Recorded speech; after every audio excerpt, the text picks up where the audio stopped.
বিয়েবাড়ির ক্লান্তি কাটতে না কাটতেই শুরু হয়ে গেল বৌভাত। বৌভাত আজকে হচ্ছে বালি বাগিচাতে। বালি বাগিচা আমাদের বালিখালের কাছেই, একদম গঙ্গার পাশে। একটা শুভ, শান্ত আর খুব মিষ্টি অনুষ্ঠানের আজকে শেষ পর্ব।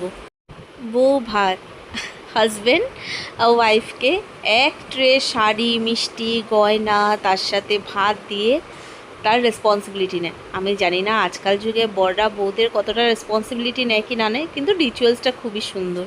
আমি চাই এইভাবেই যেন রেসপন্সিবিলিটি নিয়ে থাকুক।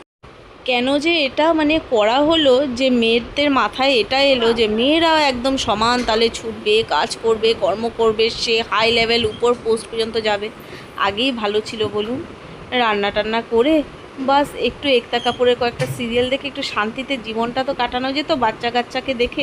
অবশ্যই আমি নেগেটিভ কিছু বলছি না হাউসওয়াইফদের নামে, কিন্তু তাও বাড়ির কাজটা করার পরে একটু রিল্যাক্স। এখন কি হচ্ছে, আমাদের বাড়িরটাও করতে হচ্ছে, বাচ্চাকেও দেখতে হচ্ছে, তার সাথে আবার সেদিকেও ছুটতে হচ্ছে যেখানে কেরিয়ারের টপ পয়েন্টে আমরা নিজেকে দেখব।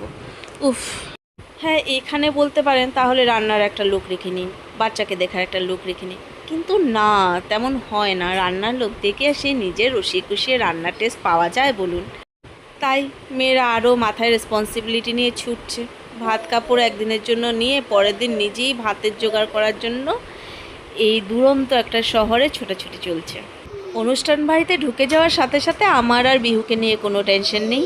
সবাই আছে, ও ঠাকুমা, দাদু সবাই মিলে ওর রেসপন্সিবিলিটি নিয়ে নিয়েছে, কী খাবে না খাবে, কোথায় থাকবে। আর আমি একটু ঘুরে ঘুরে দেখছি, ফ্যানগুলো দেখতে পাচ্ছেন কত উঁচুর থেকে লাগানো, অনেক পুরনো বাড়ি হবে এটা। আর এই দিকটাতে মনে হচ্ছে সেই ডিনারের জায়গাটা ওরা করেছে। এই পাশটাই হচ্ছে গঙ্গা। এই দিকটাতে একটু পরে যাব, এখন তো ডিনার করার নেই, মাত্র একটু এসে স্টার্টার্স খেলাম, এখন একটু ঘুরি ফিরি। তারপর এই বালি বাগিচাতে আজকাল বেশিরভাগই সামনে ফ্রন্ট সাইডটাকে ওরা দেয় ভাড়া, কিন্তু ওনাদের আবার খুব হয়তো ক্লোজ কেউ ছিল যার জন্য ওরা পেছন দিকেরটাও পেয়েছে, গঙ্গার কাছেরটাও। আজকাল গঙ্গার কাছেরটা একটু বাউন্ডারি করে দেয়, কারণ কোনো অ্যাক্সিডেন্টও ঘটতে পারে, তাই না? যদি বাচ্চা বা কেউ গঙ্গার দিকে ছুটে চলে গেল, সেইভাবে তো পুরোটা বাঁধানো না, তার জন্য সামনের দিকটা একটু বাউন্ডারি করা। আজকে আবার পড়েছে মঙ্গলবার, আমার পিসি, তারপর আমার শাশুড়ি, সবার আজকে আবার মঙ্গলবার, সে হনুমান ঠাকুরের জন্য খাওয়া নিরামিষ। যাই হোক, ওরা নিরামিষ খাবে। আর এই যে যা বলছিলাম, এই পাশটা যে জায়গাটা অন্ধকার দেখতে পাচ্ছেন, এটাই হচ্ছে গঙ্গা। ওই তো দেখা যাচ্ছে মা গঙ্গাকে এখান থেকে। এতটা সুন্দর হাওয়া দিচ্ছে না এই জায়গাটাতে, মনটা একেবারে ভরে যাচ্ছে। হ্যাঁ, একটু পরে পেটটাও ভরবে, কারণ এখন এই ডিনারটা করব। অনেকটা রাতও হয়ে গেল কথা বলতে বলতে সবার সাথে। বিয়েবাড়িতে একটা বাবা মা নিজের অনেকটা টাকা খরচা করে ফেলে, তাই না? বলতে গেলে পুরো পুঁজিটা এই মানুষ খাওয়াবার জন্য। তার জন্য এই বিয়ে বাড়িতে আসার পর সত্যি বউ কী কালারের লেহেঙ্গা পরেছে, বর কী করেছে, কিছুই কেউ সেভাবে মনে রাখে না। স্মৃতির পাতায় আস্তে আস্তে সব চলে যায়, কিন্তু বাঙালিরা মনে রাখে খাবার। কার বিয়েতে কী খাইয়েছে, কোনটা ভালো খাইয়েছে বা কোনটা খারাপ ছিল।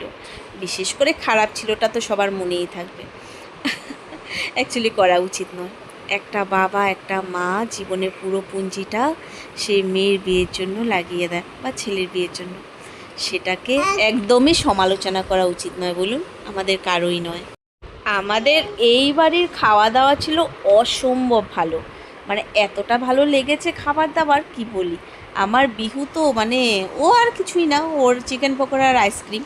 আর এই দেখুন, আরে পরিবেশনের মেয়েগুলো কি সুন্দর লাগছে দেখতে, সবগুলো লাল বর্ডার হোয়াইট বডি শাড়ি পরেছে, খুব সুন্দর লাগছিল, একদম বাঙালিয়ানা বাঙালিয়ানা। এই কিছুদিন আমরা ভারী মজায় কাটালাম, মেহেন্দি, হলদি, সঙ্গীত, বিয়ে। এই তো আজকে ফাংশনটা শেষ, একটু একটু মনও খারাপ লাগছে। আমার বাড়িতে যারা যারা ছিলেন বিয়েবাড়ির গেস্ট, ওরাও চলে যাবে, বাস আমার বাড়িটাও ফাঁকা।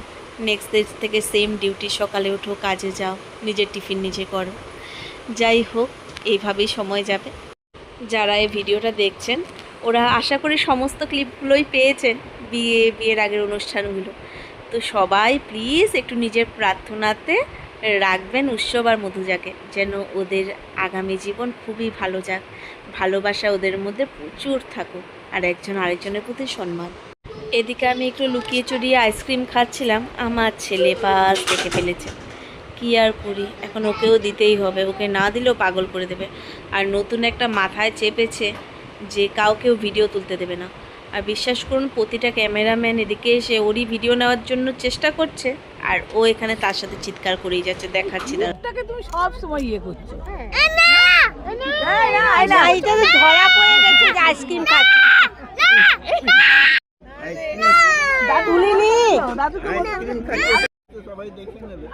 আরেকজন তো বলবো আর ভিউ ছিল।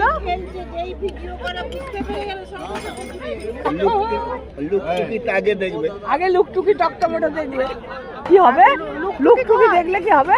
লুকটুকি দেখবে। লুকটুকি বলে যাচ্ছে তুলছি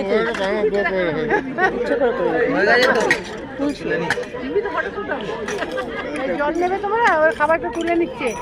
হ্যাঁ, যেগুলো ভর্তি আছে ওগুলো থাক না, ভর্তিগুলো রাখো, বাকিগুলো তুলে নাও। ভর্তিগুলো থাক।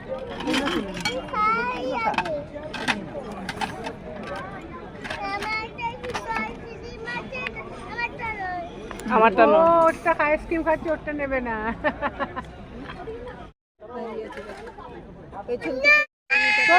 তোর তোলেনি।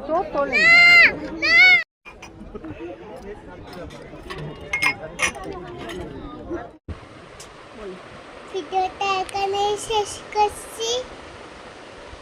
ভিডিওটা লাইক কমেন্ট করবে। আমার ছেলের কথা শুনলেন তো?